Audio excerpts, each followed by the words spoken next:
سامنے اس بھائی سے اور ڈاکٹر ولیم کیمبل کے لیے. جی ڈاکٹر کیمبل، یہ ایک نہایت پرخلوص سوال ہے اس آیت کے متعلق کچھ جاننے کے لیے.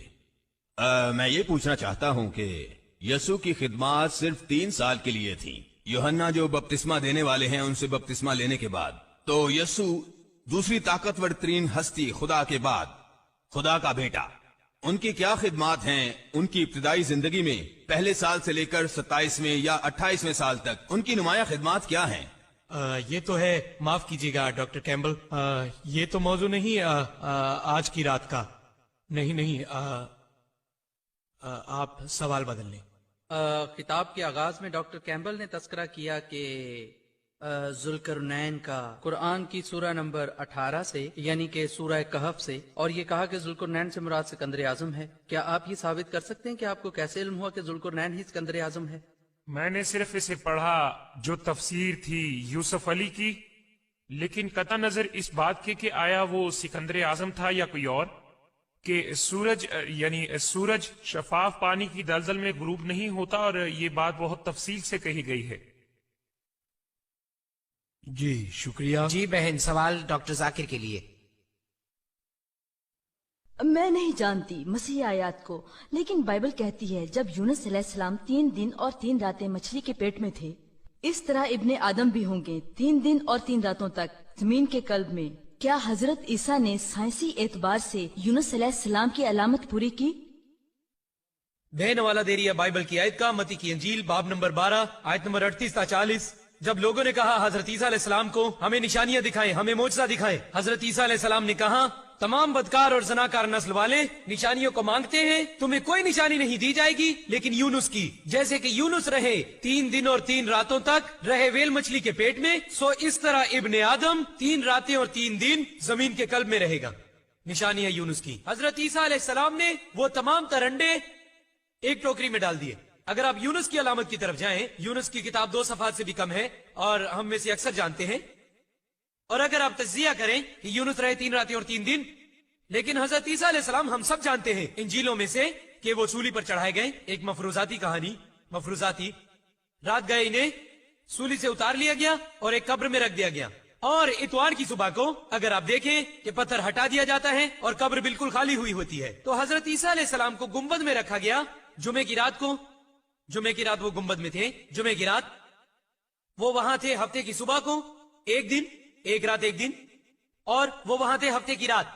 تو 2 راتیں اور 1 دن، 2 راتیں اور اتوار کی صبح گنبد خالی تھا. تو حضرت عیسیٰ علیہ السلام وہاں رہے 2 راتیں اور 1 دن. یہ 3 دن اور 3 راتیں تو نہیں تھی. ڈاکٹر ولیم کیمبل جواب دیتے ہیں اپنی کتاب میں کہ دن کے ایک حصے کو 1 دن کے طور پر لیا جا سکتا ہے، اور اگر ایک مریض میرے پاس آتا ہے جو بیمار ہوا ہفتے کی رات کو اور پیر کی صبح کو، اگر میں اس سے پوچھوں تم کتنی دیر سے بیمار ہو، وہ کہے گا 3 دن سے.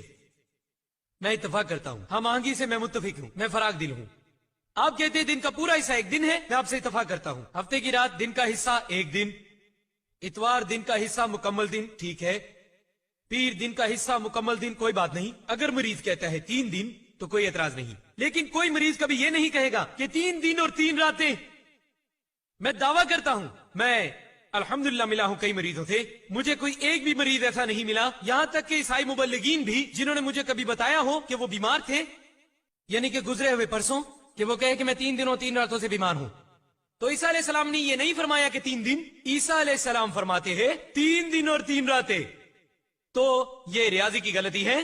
سائنسی اعتبار سے عیسیٰ علیہ السلام نے یہ ثابت نہیں کیا. اور اس کے علاوہ پیشن گوئی کہتی ہے جیسا کہ یونس تھے اسی طرح ابن آدم بھی ہوگا. یونس کیسے تھے یونس؟ ویل کے پیٹ میں، ویل مچھلی کے پیٹ میں. مردہ یا زندہ؟ زندہ. جب انہیں باہر اگلا گیا تو وہ تھے زندہ. ویل کے پیٹ کے اندر وہ سمندر میں گھومتے رہے. مردہ یا زندہ؟ زندہ. انہوں نے اللہ کی عبادت کی. مردہ یا زندہ؟ زندہ. مچھلی نے انہیں ساحل پر اگل دیا. مردہ یا زندہ؟ زندہ زندہ زندہ زندہ.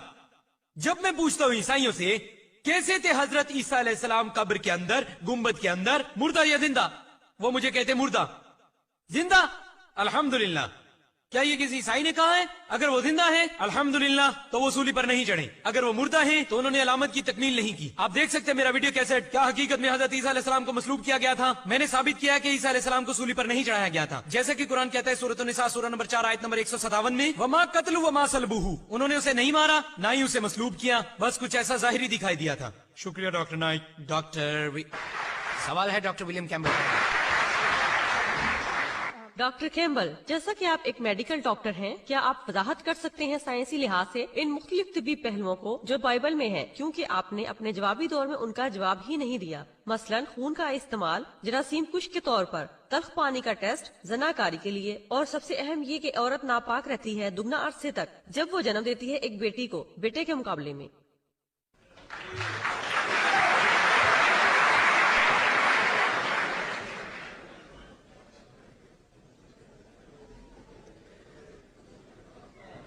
آپ کے سوال کا شکریہ، میں ابھی جواب دیتا ہوں، لیکن ڈاکٹر ذاکر کو وہ سوالات مل رہے ہیں جو کسی عیسائی کو ملنے چاہیے۔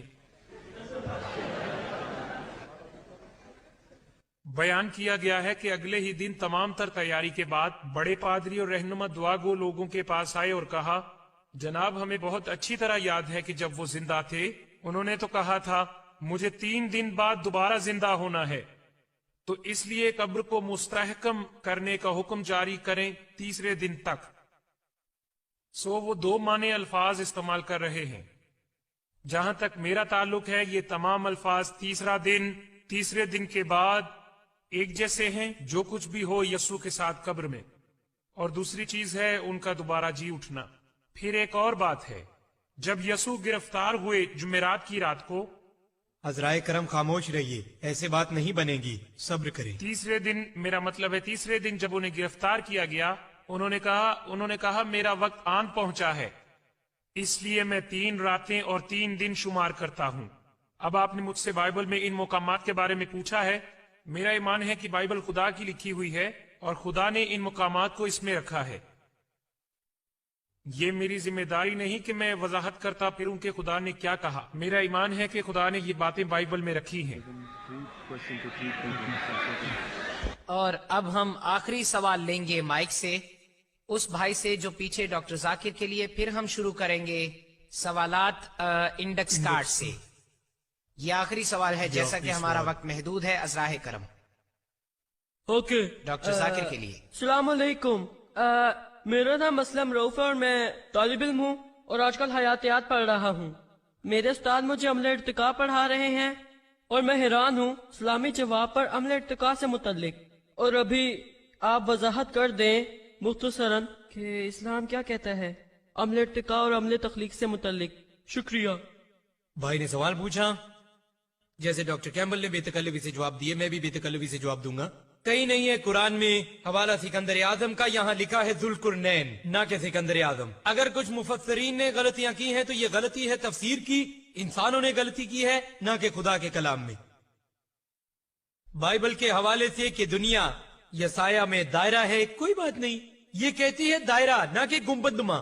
ایک مقام پر بائبل کہتی ہے چپٹی، دوسری جگہ پر دائرہ۔ اگر متفق ہے دونوں آیات سے تو یہ ٹکیا جیسی دکھے گی۔ دیکھیں کیا یہ زمین جیسی دکھائی دیتی ہے؟ یوں یہ دائرہ نما ہے اور یوں یہ چپٹی ہے، یہ تو زمین نہیں ہے۔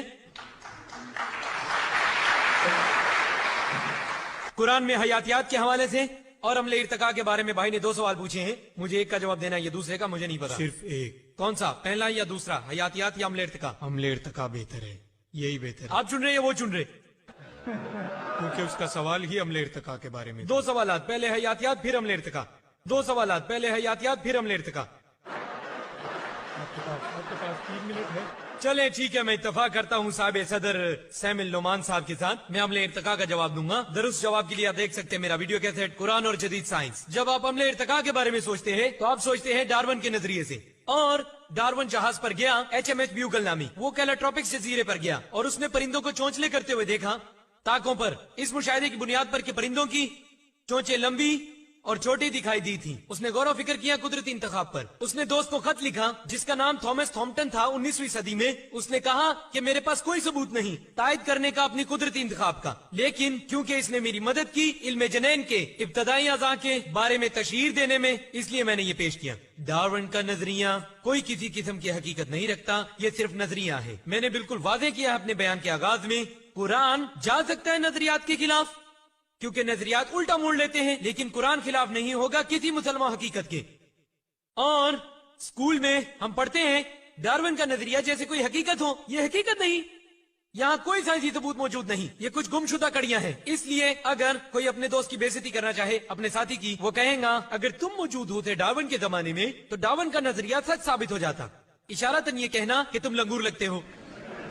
کئی گمشدہ کڑیاں ہیں ڈارون کے نظریے میں، اور مجھے ایسے 4 ڈھانچوں کا پتا ہے جو موجود ہیں، یعنی ہومینائٹس یعنی لوسی، اتھیروپیٹیکس اور ان کا مددگار ہومو اریکٹس، نیانڈرٹھال، کروماگنن. تفصیل کے لیے آپ دیکھ سکتے ہیں میرا ویڈیو کیسٹ. سالمی حیاتیات کے بارے میں ہینسی کریک کے مطابق وہ کہتا ہے ناممکن ہے کہ ہم بندروں سے ارتقا پذیر ہوئے ہوں. ڈی این اے کوڈنگ کے حوالے سے یہ ناممکن ہے. آپ دیکھ سکتے ہیں میرا ویڈیو کیسٹ، یہ پوری تفصیل دے گی. حیاتیات کے کچھ حصوں کے متعلق مجھے کوئی اعتراض نہیں. قرآن کہتا ہے سورہ انبیاء میں سورہ نمبر 21 آیت نمبر 30 کہ وَجَعَلْنَا مِنَ الْمَاءِ كُلَّ شَيْءٍ حَيٍّ أَفَلَا يُؤْمِنُونَ، ہم نے پیدا کیا ہر زندہ چیز کو پانی سے. کیا تم یقین نہیں کرتے؟ آج ہم جانتے ہیں کہ ہر کوئی زندہ مخلوق کا بنیادی جز خلیہ ہے جس میں سائٹوپلازم ہوتا ہے جو 90% پانی پر مشتمل ہے. ہر زندہ مخلوق دنیا میں جس میں تقریباً 50 سے 90% پانی ہوتا ہے. اندازہ کریں عرب کے صحراؤں میں کون اندازہ کرے گا کہ ہر چیز پانی سے بنی ہے؟ قرآن نے یہ کہا ہے 1400 سال پہلے. اور اس لیے شکریہ بہت بہت شکریہ.